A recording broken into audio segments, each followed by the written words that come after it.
प्रश्न आहे। मराठीच्या मुद्द्यावरती दोन्ही नेते एकत्र आलेले आहेत, राजकारणात सुद्धा दोघे भाऊ एकत्रित चालले पाहिजे।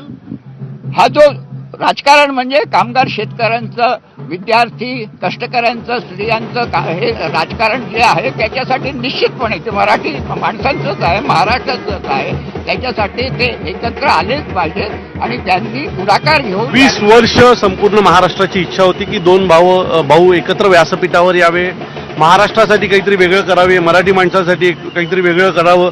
आज संपूर्ण महाराष्ट्रातल्या मराठी माणसाची ही इच्छा पूर्ण होते आणि हा आनंदाचा क्षण आमच्या डोळ्यात टिपण्यासाठी आम्ही इथे सगळे आलेलो आहोत। मी खात्रीने सांगतो की आजपासून मराठी माणसाला एक वेगळी दिशा मिळेल आणि उद्यापासून नवीन महाराष्ट्र तुम्हाला सगळ्यांना पाहायला मिळेल। मला वाटतं हे सगळं खूप पुढे आहे। आत्ता ज्या गोष्टीसाठी आम्ही एकत्र आलोय, भाषा, आणि आज माय मराठीने या दोन भावांना एकत्र आणलेलं आहे। सो याच्यापेक्षा आनंदाची गोष्ट दुसरी नसू शकते। युती, आघाडी हे सगळं पुढे होत राहील, परंतु आजचा दिवस हा आमच्यासाठी खूप महत्वाचा आहे। मला वाटतं हे दोन भाऊ एकत्र आल्याच्या नंतर महाराष्ट्राला वेगळ्या दिशेची काय गरज आहे? हाच कुटुंब आहे, हाच तो परिवार आहे ज्यांनी महाराष्ट्राला मागच्या 50 वर्ष दिशा दिलेली आहे।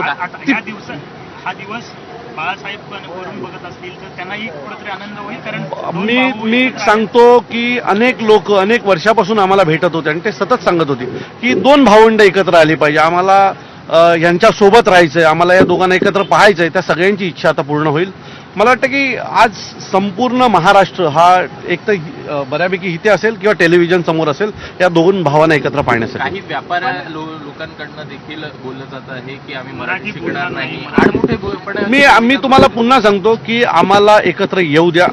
असंही एवढे वर्ष आम्ही यांना धडा शिकवत होते, याच्या पुढे धडा शिकवताना आमच्या बाजूला आणखी मजबूत खांदे असतील। मला वाटतं नितेश राणे काल परवा हिंदू झालेले आहेत। 2014च्या आधी तेच रोजा सोडायला असायचे, तेच टोपी घालून फिरायचे। ज्या माणसाने त्यांना निवडून आणलं त्यांना मारण्यासाठी आम्हाला सांगतात, त्या माणसाला उद्या हिंदू लोकांना का नाही मारायला सांगणार? यांच्यावर भरोसा ठेवू नका। हा काल परवा हिंदू झालेला माणूस आहे। चलो।